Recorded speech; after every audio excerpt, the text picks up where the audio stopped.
नमस्कार, आप देखें तिवारी भैया, मैं हूं वेद प्रकाश। प्रथम चरण चुनाव उत्तर प्रदेश में खत्म हुआ है। वेस्टर्न यूपी में 58 सीटों पे चुनाव खत्म हुआ है, वोटिंग खत्म हुई है। उसके बाद विपक्ष ने सीधे चुनाव आयोग पे लांछन लगाना शुरू कर दिया है और ये कहना शुरू कर दिया है कि चुनाव आयोग के कृपा से ही, चुनाव आयोग के आशीर्वाद से ही, चुनाव आयोग के संरक्षण से ही भारतीय जनता पार्टी उत्तर प्रदेश में सरकार बनाएगी। ये विपक्ष के नेता ये आरोप लगाना शुरू कर चुके हैं कि चुनाव आयोग कान में तेल डाल के सो रही है। विपक्ष के वो कुछ पत्रकार हैं जो 24 अकबर रोड के पत्रकार हैं, उन्होंने शुरू कर दिया कहना कि चुनाव आयोग के मेहरबानी से भारतीय जनता पार्टी सरकार बनाएगी। बहुत सारे ऐसे इंसिडेंट हो रहे हैं, बहुत सारी ऐसी चीजें हो रही है जिसमें चुनाव आयोग कार्रवाई नहीं कर रही है। ईवीएम के साथ छेड़छाड़ हो रहा है, लेकिन चुनाव आयोग कुछ बोल नहीं रहा है। मतदाताओं के नाम गायब है, चुनाव आयोग कुछ कह नहीं रहा है। बहुत सारे ईवीएम खराब मिले, चुनाव आयोग कुछ कह नहीं रहा है। चुनाव आयोग के कृपा से भारतीय जनता पार्टी उत्तर प्रदेश में सरकार बनाएगी। ये तमाम बातें 24 अकबर रोड के कुछ लोटियन जोन के पत्रकार लगातार डिबेट कर रहे हैं और कह रहे हैं कि चुनाव आयोग आंख पर पट्टी बांध के बैठी हुई है, कान में कड़वा तेल डाल के सो रही है और लगातार भारतीय जनता पार्टी को सपोर्ट कर रही है। वो तमाम पत्रकार डिबेट ये कर रहे हैं और कह रहे हैं कि नरेंद्र मोदी जब प्रथम चरण चुनाव चल रहा था तो पास में ही सहारनपुर में चुनावी रैली कर रहे थे। अरे पत्रकार महोदय, लुटियन जोन के पत्रकार लोग, ये बताइए कि सिर्फ एक नरेंद्र मोदी ही प्रचार कर रहा था और कोई प्रचार नहीं कर रहा था, और कोई नेता भी प्रचार नहीं कर रहा था, कोई और विपक्ष का प्रचार नहीं कर रहा था, सिर्फ नरेंद्र मोदी ही प्रचार कर रहा था। मतलब कि नरेंद्र मोदी पे टारगेट करना है और बाकी चीजों पे आंख पे पट्टी बांध लेना है। आप डिबेट ये भी कर लेते कि और भी तो नेता प्रचार कर रहे थे। जब प्रथम चरण का चुनाव चल रहा था, वेस्टर्न यूपी में चुनाव चल रहा था, वोटिंग चल रही थी, उस समय तो बहुत सारे ऐसे नेता विपक्ष के भी थे जो लगातार प्रचार कर रहे थे। लेकिन नरेंद्र मोदी से घृणा है, नरेंद्र मोदी से नफरत है, इसी को लेकर लगातार चर्चा किए जा रहे हैं कि चुनाव आयोग आंख बंद करके सो रही है, चुनाव आयोग आंख पे पट्टी बांध करके बैठी हुई है, चुनाव आयोग कान में तेल डाल के बैठा हुआ है। यहां तक डिबेट में कहा जा रहा है कि सांप्रदायिक बातें कर रहे हैं नरेंद्र मोदी। मतलब उत्तराखंड की धरती पे रैली कर रहे थे और सांप्रदायिक बात कर रहे थे। मैं उन तमाम पत्रकारों से पूछ रहा हूं जो 24 अकबर रोड के आसपास में भटकते हैं, लुटियन जो उनके पत्रकार हैं, क्या ओवैसी ने कोई सांप्रदायिक बातें नहीं कही थी?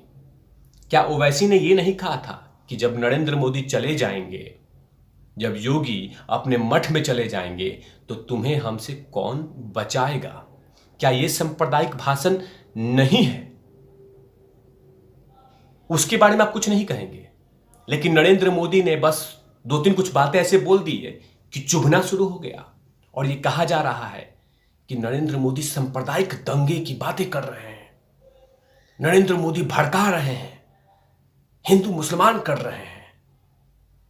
और कोई नेता सपा में ऐसा कुछ नहीं बोला है? क्या मुजफ्फरनगर की बातें भूल गए? ऐसे कितने सारे सपा के नेता हैं जो लगातार हेट स्पीचेस दिए हैं, लेकिन उनके बारे में नहीं कहना है क्योंकि नरेंद्र मोदी टारगेट है और नरेंद्र मोदी पे ही कहा जाएगा कि नरेंद्र मोदी ही ये तमाम चीजें कर रहे हैं। अब बताइए कि प्रथम चरण में चुनाव उत्तर प्रदेश में चल रहा है, नरेंद्र मोदी सहारनपुर में रैली कर रहे हैं, तो कहा जा रहा है कि नरेंद्र मोदी सहारनपुर में रैली क्यों कर रहे थे? तो क्या मतलब कहां करे? पाकिस्तान जाके करे? प्रथम चरण, द्वितीय चरण, तीसरी चरण, चौथा, पांचवा, छठा, सातवां, आठवां, ऐसे ही चरण चलता है ना। ये तो पूरे देश पे चलता रहा है और ये पहली बार चरण बाय चरण, फेज बाय फेज चुनाव नहीं हो रहा है। ऐसे बहुत सालों से चलता आ रहा है, लेकिन वो सवाल नहीं उठाएंगे क्योंकि अपनी नाकामी को थोपना है ईवीएम पे, अपनी नाकामी को थोपना है आपको चुनाव आयोग पे, अपनी नाकामी को थोपना है संवैधानिक संस्थानों पे, नाकामी को थोपना है उन संस्थानों पे जो लगातार संस्था बेहतर तरीके से काम कर रही है, उस पे थोपना है। वो तमाम लुटियन जोन के पत्रकार ये तक कह रहे हैं कि इसी तरह छल कपट से बिहार के चुनाव को जीता गया है। अरे वाह, मतलब छल कपट से बिहार के चुनाव को जीता गया तो छल कपट से पश्चिम बंगाल भी तो जीत लेती भारतीय जनता पार्टी। लेकिन ये कहा जा रहा है कि छल कपट पश्चिम बंगाल के चुनाव में भी हुआ था। भारतीय जनता पार्टी ने पश्चिम बंगाल में भी छल कपट किया था, तो मध्य प्रदेश क्यों हार गई भारतीय जनता पार्टी? क्यों हार गई? महाराष्ट्र क्यों हार गई? और भी बहुत स्टेट भारतीय जनता पार्टी, राजस्थान हार गई है। प्रधानमंत्री नरेंद्र मोदी के रहते में भी भारतीय जनता पार्टी राजस्थान में हार गई है। नाक में दम हो चुका था भारतीय जनता पार्टी के हरियाणा में। ऐसे बहुत सारे स्टेट हारी है भारतीय जनता पार्टी नरेंद्र मोदी के रहते में। छत्तीसगढ़ हारी है, तो उस समय ईवीएम खराब नहीं था, उस समय ईवीएम डिफेक्टिव नहीं था, उस समय छल कपट नहीं हुआ था। मतलब मीठा हाउ हाउ, खट्टा थू थू, यही चले जा रहा है। यही कहा जा रहा है कि बिहार छल कपट से जीता गया था। लेकिन पश्चिम बंगाल में छल कपट किए जा रहे थे, लेकिन ऐसा हुआ नहीं। वाह, मतलब मनगढ़ंत कुछ भी बोले जाइए, जनता को कुछ भी बेचा जाइए और अपनी नाकामी को सीधा ईवीएम पे थोपिए, अपनी नकारात्मक सोच को चुनाव आयोग पे थोपिए, अपनी गलत सोच को चुनाव आयोग पे थोपिए और कहिए कि तमाम चीजें चुनाव आयोग कर रहा है। ये तक कहा जा रहा है कि चुनाव आयोग उन पे एक्शन नहीं ले रही है। चुनाव आयोग किसी भी नेता पे आज तक एक्शन नहीं लिया है, वो चाहे कोई विपक्ष का हो या सरकार का हो। सिर्फ सवाल जवाब पूछती है और छोड़ देती है।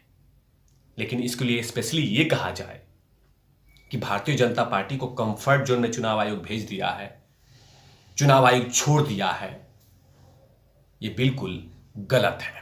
यह भी कहा जा रहा है कि 2014 के बाद जब नरेंद्र मोदी आए हैं तो कहीं ना कहीं इस तरह के तथ्य देखे जा रहे हैं। इससे पहले कभी चुनाव आयोग के साथ ऐसा कभी नहीं हुआ था।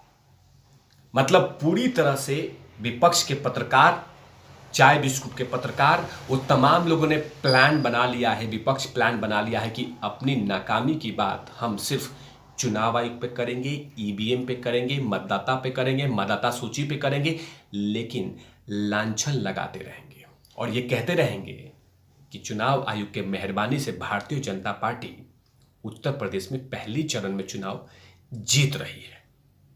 कहीं ना कहीं उनको एहसास हो चुका है कि भारतीय जनता पार्टी एक प्रचंड जीत की ओर बढ़ रही है। उसका पहला चरण दिखता हुआ नजर आ रहा है। उसी को सहम के डर के ये लगातार कहे जा रहे हैं कि भारतीय जनता पार्टी के ऊपर में चुनाव आयोग का आशीर्वाद है, इसीलिए इस तरह के दिए जा रहे हैं। मैं उस डिबेट को देख रहा था, उसमें कहा जा रहा है कि भारतीय जनता पार्टी को पूरी तरह से पीछे के दरवाजे से चुनाव आयोग सपोर्ट कर रही है। उसमें बहुत सारे लुटियन जोन के पत्रकार बैठ के ये कह रहे हैं कि ऐसा हमने कभी देखा नहीं था, अब देख रहे हैं। आप ये कहिए कि नरेंद्र मोदी को टक्कर देने वाला कोई नेता नहीं है, आदित्यनाथ योगी को बराबरी करने वाला कोई नेता नहीं है, तो इसीलिए कोई भी बातें कह दीजिए। और सांप्रदायिक भाषण सिर्फ आदित्यनाथ योगी ही करते हैं, नरेंद्र मोदी ही करते हैं, बाकी नेता कहां करते हैं? ऐसे कितने सारे कांग्रेस में नेता हैं, विपक्ष में हैं, ओवैसी के पार्टी में हैं, जो लगातार जहर बेचते रहते हैं, लेकिन उनके बारे में नहीं कहेंगे। उनको तो कहना मना है। अगर जैसे बोलना शुरू कर दिए तो सूटकेस मिलना बंद हो जाएगा। लेकिन कहा जा रहा है कि नरेंद्र मोदी सांप्रदायिक वाली भाषण देते हैं, योगी सांप्रदायिक वाला भाषण देते हैं और हिंदू मुसलमान करते हैं। कुछ भी अपनी नाकामी को ईवीएम पे थोपा जा रहा है। लेकिन आने वाले वक्त में ये तमाम पत्रकार जो लुटियन जोन के हैं वो लगातार यही कहेंगे कि चुनाव आयोग पूरी तरह से योगी के चरणों में पड़ चुका है। इसके ठोस सबूत भी दे देंगे और ये भी कह देंगे कि ईवीएम अमित शाह के घर में बनती है। तब तक के लिए आप देखते हो तिवारी भैया। मैं हूं वेद प्रकाश, कैमरामैन धूल लाठी के साथ।